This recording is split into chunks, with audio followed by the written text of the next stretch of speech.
আজ দুপুরের lunch just জমে যাবে। এত সুন্দর ইলিশ মাছ দেখেই মনটা ভরে গেছে।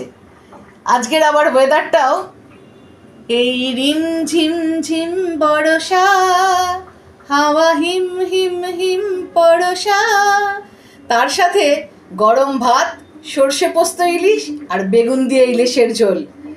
শুনেই একদম জিভটা লকলক করে উঠলো, তাই না? দারুণ দারুণ, আজকের লাঞ্চ জাস্ট বাসাম। তো বাঙালি তো এরকম লাঞ্চ পছন্দই করে।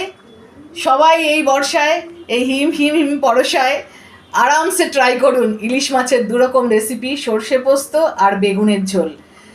এই রেসিপি দুটো অবশ্যই বনানীর রান্নাঘরে পেয়ে যাবেন।